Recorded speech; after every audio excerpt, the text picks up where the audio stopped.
Depuis juin 2019, la Maison de l'Europe des Yvelines organise des stages ou formations à l'étranger destinés aux professionnels d'Île-de-France qui accompagnent des adultes à des fins d'insertion sociale et professionnelle. Pour en parler avec nous, je reçois aujourd'hui Christine Colville, coordinatrice administrative à la Maison de l'Europe des Yvelines, et Solène Rusquet, conseillère en insertion sociale et professionnelle à la Maison locale de Saint-Quentin en Yvelines et des environs. Bonjour et bienvenue sur Sensation. Alors, Christine Colville, le projet s'appelle Jeux de compétences. Il s'adresse au personnel travaillant dans les missions locales ainsi qu'aux psychologues, formateurs et gestionnaires de programmes dans le secteur de l'éducation des adultes. Il propose un parcours de formation comportant des stages ou formations à l'étranger. Quels sont les objectifs de ce stage ?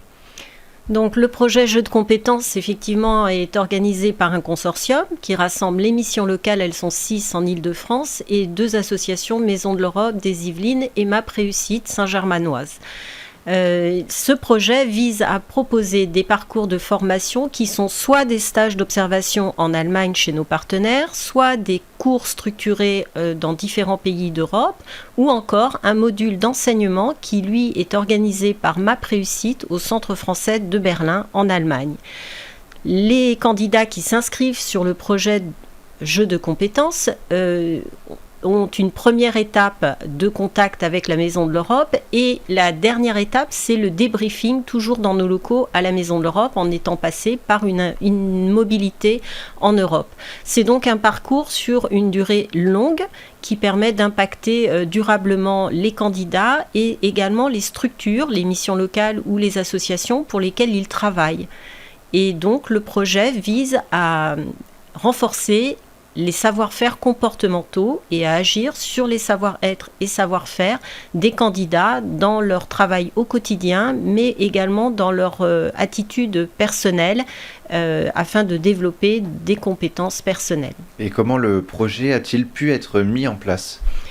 Le projet est mis en œuvre par le consortium et surtout soutenu financièrement par l'agence Erasmus+ de la Commission européenne qui apporte les financements pour payer les déplacements et les hébergements globalement, mais également par l'Office franco-allemand pour la jeunesse pour ce qui est des mobilités en Allemagne.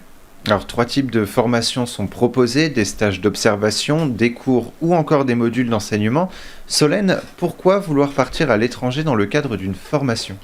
Alors je dirais que ce qui m'a d'abord motivée, c'était justement de partir dans un cadre professionnel, parce que ça venait enrichir ma personne en tant que professionnelle. Je pouvais aussi donc faire un focus sur ma propre activité et pour la nourrir et la faire évoluer.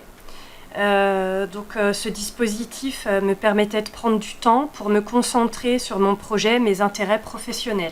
Et lorsque vous vous êtes inscrite pour partir à l'étranger, quels étaient vos objectifs ? L'idée de départ pour moi, c'était de rompre avec un quotidien professionnel trop bien connu, puisque j'exerce la même fonction depuis 15 ans. Mais donc aussi de rechercher de la nouveauté, de la découverte et du partage dans ma vie professionnelle. Et cette ouverture sur l'Europe me permettait cela. Et puis un autre de mes objectifs, c'était d'évaluer mon niveau en anglais pour pouvoir voir avec mes homologues européens comment je pouvais me débrouiller. Et justement, Christine, en quelques mots, quel est le parcours des candidats de l'inscription jusqu'à la fin de leur stage de formation ? Alors le premier contact avec le candidat, c'est un dossier administratif, mais on en vient tout de suite à une journée de préparatoire de formation dans nos locaux à la Maison de l'Europe des Yvelines, qui permet à la coordinatrice du projet de mieux prendre en compte le candidat à part entière, en posant également les indicateurs qui vont nous permettre d'évaluer la montée en compétences. À cette journée de formation, nous expliquons également la mise en place de la plateforme numérique sur laquelle le candidat est invité à rédiger des articles au regard de certaines compétences à activer avant la mobilité et pendant la mobilité. Ces articles vont lui permettre d'obtenir des points qui ensuite seront transférés en open badge, c'est-à-dire une reconnaissance numérique qui comporte des métadonnées et qui permettent de retracer le parcours du candidat et donc l'obtention et le renforcement de certaines de ses compétences. Le candidat qui revient de mobilité aura la possibilité aussi de venir en débriefing à la Maison de l'Europe afin justement d'évaluer la montée en compétences avec les fameux indicateurs du départ. Alors dans le cadre de cette formation, Solène, vous êtes partie en Sicile. Vous avez suivi le cours Intelligence émotionnelle, identifier, maîtriser et gérer les émotions. Quels sont les objectifs de ce cours ? Il s'agit de comprendre l'impact de nos émotions et de nos pensées dans nos interactions quotidiennes. Et ce concept met l'accent sur les compétences d'apprentissage social et émotionnel. Moi, j'accompagne les personnes plus ou moins fragilisées dans diverses démarches. Ainsi, il s'agit de gérer ses propres émotions, de comprendre aussi et de reconnaître les émotions des autres et donc de proposer un accompagnement adapté. Et quels sont les effets bénéfiques de ce cours dans votre domaine professionnel ? Alors moi, personnellement, cette formation m'a permis de mettre en forme des savoir-faire que je pratiquais déjà intuitivement. Et puis, par le biais du groupe et des échanges culturels, on a pu réaliser des études de situation, prendre du recul et trouver des solutions un peu plus créatrices ou innovantes. Alors avant de partir, vous aviez des attentes vis-à-vis de ce cours. Est-ce qu'on peut dire aujourd'hui que vos attentes ont été remplies ? Oui, alors je peux dire qu'elles ont été complètement remplies. Donc, d'une part, dans le fait de prendre confiance sur mes pratiques professionnelles, aussi sur mon niveau en anglais. Et puis, ce que je peux rajouter aussi, c'est qu'au-delà d'une formation, il s'agit d'abord d'une expérience et qui, au bout du compte, apporte toujours dans une vie en général. Et Christine, quelles sont les autres thématiques des cours structurés ?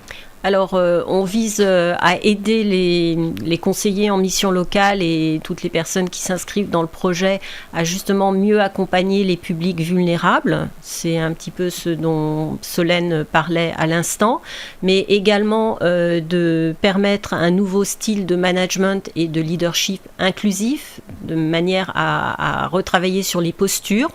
Également, prévention des situations à risque, gestion des conflits et encore les nouvelles technologies de l'information et de la communication qui sont un peu le cœur des formations proposées. Alors le projet est mené jusqu'au mois de mai 2021. Combien de personnes ont pu bénéficier de ces stages ou formations à l'étranger ? Nous avons 16 bourses qui nous ont été octroyées par la Commission européenne, donc potentiellement 16 candidats. Nous espérons mener à bien les 16 mobilités dans la crise sanitaire qu'on connaît actuellement, donc de faire en sorte de pouvoir reporter jusqu'à la date limite du projet mai 2021.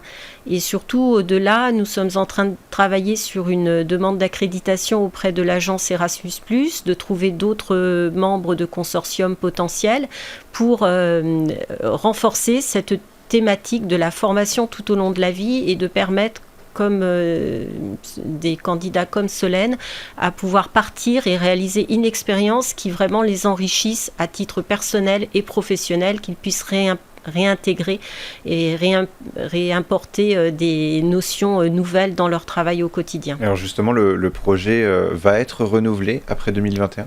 Donc, on espère bien pouvoir redéposer des demandes de financement dans ce cadre de l'éducation des adultes, mais ça passe aujourd'hui par une accréditation sur laquelle nous sommes en train de travailler actuellement. Et en quelques mots, est-ce que vous avez d'autres projets à venir ?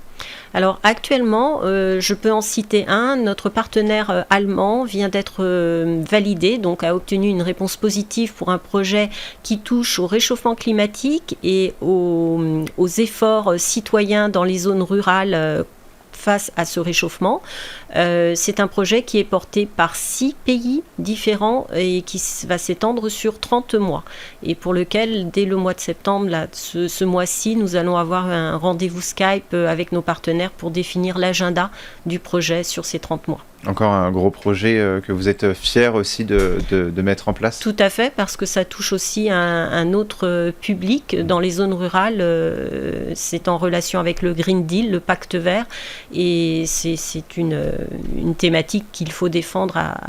Et on espère que ça fonctionnera. Merci beaucoup Christine Colville et Solène Rusquet d'avoir été avec nous sur Sensation. Je rappelle que le projet s'appelle Jeux de compétences. Il est destiné aux professionnels d'Île-de-France qui accompagnent des adultes à des fins d'insertion sociale et professionnelle. Et pour revoir ou réécouter cette émission, rendez-vous sur notre site et application Radio Sensation.